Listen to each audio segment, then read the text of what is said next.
Bonjour à tous, donc moi c'est Lauriane Blanc, je suis écrivaine et beatmaker et dans cette vidéo je tenais à parler des dépressions. Donc les dépressions qui surviennent bien évidemment suite à des traumas, suite à que ce soit des traumas d'enfance, des traumas, qu'importe, des chocs, des chocs émotionnels, des mauvaises nouvelles, des décès. Enfin, voilà, il y a plusieurs manières de développer une dépression. Et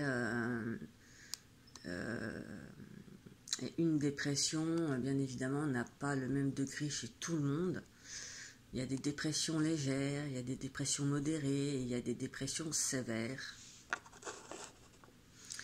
Donc, à partir de là,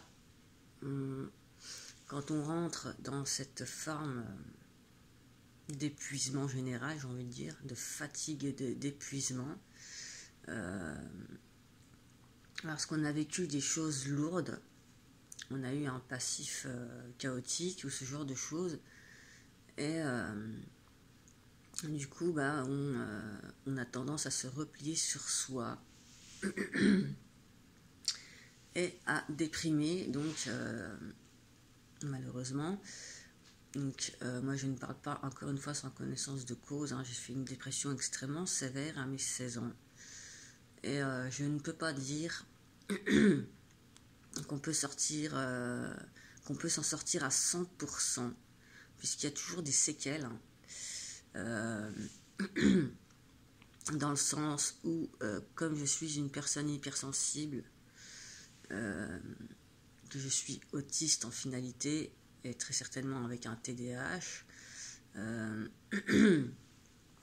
du coup, j'ai du mal à gérer mes émotions, et forcément, des fois, je peux partir en crise et me sentir pas bien du tout, enfin vraiment très mal, ou ça ça fonctionne dans les deux sens, hein. Je peux être très bien comme je peux être très mal, mais c'est passager, ce sont des crises passagères. Mais ce que je voulais dire par là, c'est que une dépression ne se guérit pas en claquant des doigts. Une dépression ne se guérit pas spécialement qu'avec des médicaments. Donc, il faut faire très attention à ce qu'on vous donne, la quantité, la posologie en fait, et la durée du traitement, que ça ne dépasse pas sur le long terme, puisque après on a du mal à se séparer de toutes ces choses-là, hein. C'est addictif, les médicaments et tout ça. Donc voilà. Donc quand on rentre dans une dépression vraiment sévère, il se peut qu'il y ait des comportements, des comorbidités, et qu'on rentre dans un processus d'autodestruction totale, hein. La dépression en soi, c'est qu'on est épuisé. C'est un état d'épuisement. On lutte contre soi-même parce qu'on lutte contre des schémas, contre des traumas qui nous ont fait du mal, hein, et qu'on est en train de traiter. Donc pour traiter, on est obligé de passer par les dépressions. Parfois, on est obligé de passer par certaines phases pour ensuite se sentir mieux, se sentir plus vivant, ou voilà. Mais c'est un cheminement logique, j'ai envie de dire. On ne peut pas empêcher une personne de faire une dépression. Et on ne peut pas non plus la secouer. Et alors ça, c'est pas recommandé du tout, hein, de secouer une personne en dépression et de lui dire, en gros, encore une fois, mais oui, mais si tu veux, tu peux. Non, ça s'applique pas, non. La personne qui va être secouée va se sentir encore plus comme une grosse merde, et elle va, avec la pression psychologique, il se peut que cette personne-là fasse une TS. Donc ça peut être très grave. Donc faites attention à ce que vous faites quand vous avez affaire à une personne en pleine dépression. La secouer, c'est absolument pas ce qu'il faut faire du tout. Il faut juste que la personne, elle prenne conscience de son état. Et ça peut mettre des années et des années avant que la personne ne conscientise son état et avant que la personne ne se relève petit à petit, pas à pas. Et ça se fait pas du jour au lendemain. Des fois, ça peut prendre une bonne dizaine d'années, hein, comme ça peut prendre 1 an, 2 ans, 5 ans. Ça dépend des dépressions. Mais surtout, ne pas secouer, ne pas violenter une personne dépressive, quoi. Sauf si vous voulez éventuellement la mener au suicide, hein. Donc là, ce serait quand même un acte extrêmement grave, hein. Donc voilà, il faut essayer d'écouter la personne, de la comprendre, de l'entendre, même si cette personne est dans le déni. Parce que souvent, quand on est dans une dépression, on a un peu des œillères, hein. On tourne en boucle sur des trucs et on n'arrive pas voilà, on n'arrive pas à dépasser les traumas-là, à dépasser ce stade-là, mais au bout de cette dépression, il y a toujours de la lumière dans le noir, hein, dans l'obscurité, il y a toujours cette lumière qui, un jour, voilà, on parvient au bout du chemin et on arrive à retrouver le goût aux choses et à souffler et à se sortir de là en finalité. Donc des fois, on a besoin d'aide pour ce faire, hein, bien évidemment. Quelqu'un qui reste en dépression et qui est tout seul pour la surmonter, c'est extrêmement compliqué. Donc il faut un entourage bienveillant, il faut voilà, pas des personnes qui sont là à violenter la personne dépressive, quoi. Non, il faut que l'entourage comprenne un minimum et qu'ils essayent de parler, de communiquer, que ce soit par écrit, hein, parce que bon, les personnes dépressives parfois ne sont pas dans la communication et dans tout ce genre de choses. Donc c'est un peu compliqué, mais il faut du temps. Voilà.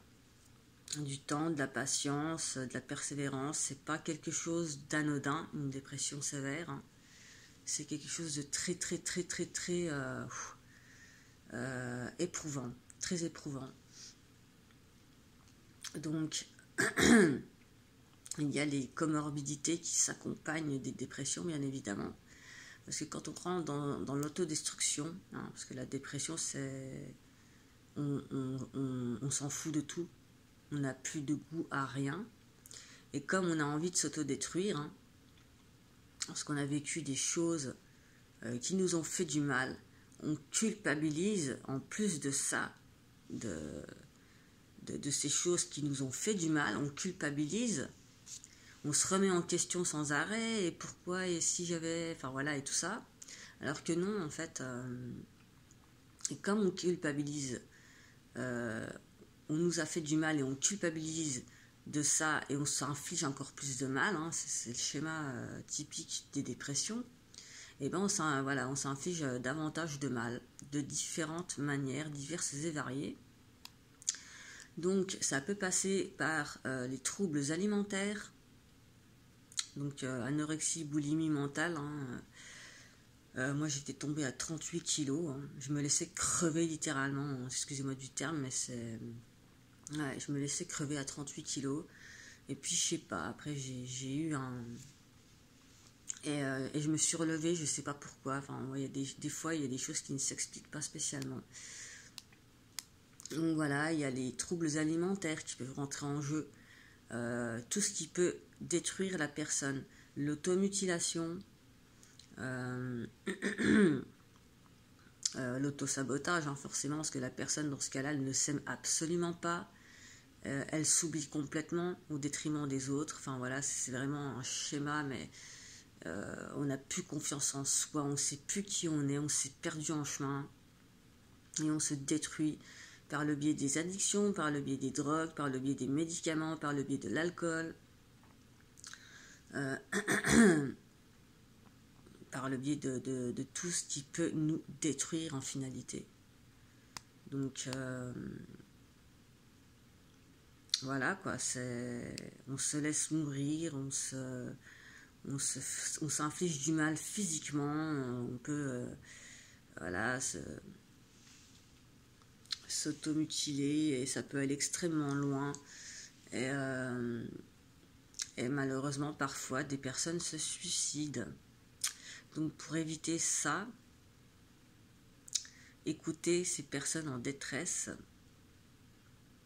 avant qu'elles ne passent à l'acte, hein, parce que bon, quand on fait des overdoses, on n'est pas sûr de revenir. Hein. Et quand les personnes, on arrive à faire des TS, hein, moi j'ai fait beaucoup de TS, beaucoup d'IMV et des OD, et je ne sais pas comment, mais je suis encore là et j'ai pas de séquelles de tout ce que j'ai pu faire comme conneries. Donc c'est pour ça que je dis que je me sens miraculée quelque part, parce que c'est pas possible autrement. Donc il faut vraiment faire attention. Il y a des signes qui peuvent alerter. Et en dépression, on ne parle pas, on ne dit rien, encore moins quand on est sous l'emprise de je ne sais combien de médicaments psychiatriques dans la tronche. Parce que la psychiatrie parfois abuse, hein, il faut bien le dire, hein, la psychiatrie abuse des médicaments sur la personne. Donc la personne se retrouve non seulement en surdosage, avec toute une panoplie de médicaments dans la tronche, et du coup ça empire son état parfois. Donc il faut vraiment faire attention à la quantité, à ce qu'on vous donne, à vous informer sur tout ça, pour ne pas finir comme un légume végétatif. Parce qu'après la descente aux enfers, elle est encore pire. Et voilà, enfin, vous l'aurez compris, il faut faire attention à ce que vous faites, et aussi à ce que les médecins font avec vous, quoi. C'est pas j'ai envie de dire, c'est pas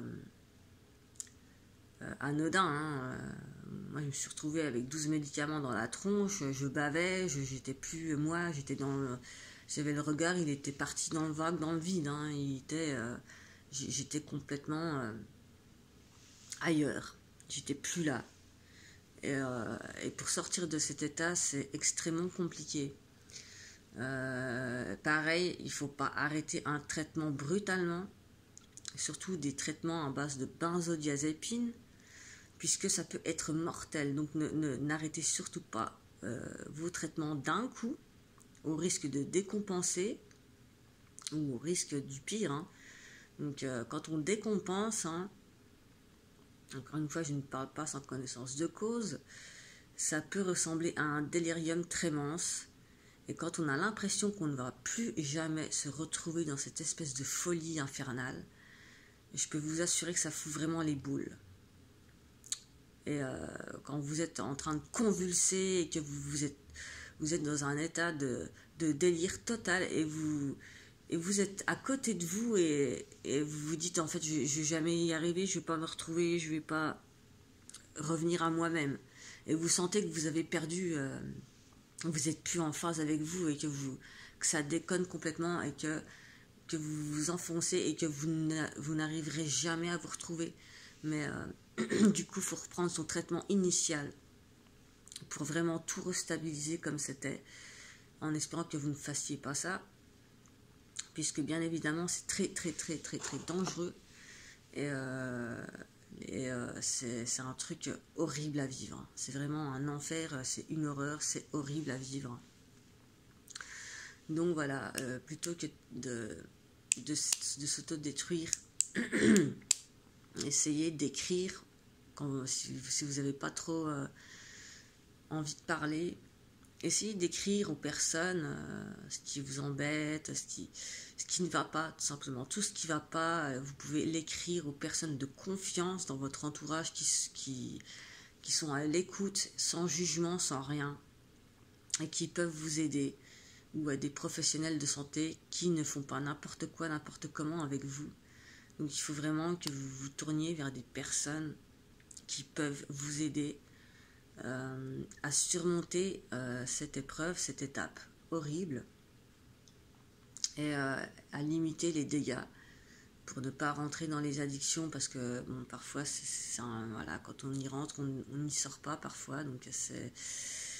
voilà, moi je dis ça pour vous, parce que mon parcours a été chaotique, et si je parle de tout ça, c'est parce que je suis passée par tout ça. Donc voilà, et les troubles alimentaires, bien évidemment, il faut écouter son corps, il faut s'écouter soi-même, écouter son cœur, et vraiment, voilà. Donc je souhaite beaucoup de courage aux personnes qui traversent des dépressions. Et je leur souhaite le meilleur par la suite. Et prenez soin de vous. Essayez vraiment de, même si c'est éreintant, si c'est fatigant, si vous vous sentez à plat, complètement vidé, sachez que un jour ça passera. Cet état est passager. Un jour vous vous sentirez plus léger, vous vous sentirez mieux. Et ce jour-là, vous pourrez enfin souffler. En attendant, prenez votre mal en patience, hein, mais essayez de faire tout pour vous vider l'esprit, pour vider tout ce mal que vous retenez en vous. Il faut que ça pète. Et, il faut que ça pète, mais il vaut mieux que ça pète sur du papier ou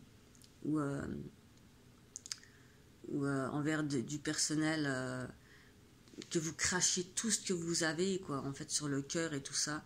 Il vaut mieux l'écrire plutôt que de faire des bêtises comme ça, que de faire des conneries à vous faire du mal, parce que c'est pas le top, en fait, voilà. Donc courage à vous, et voilà, merci de votre attention.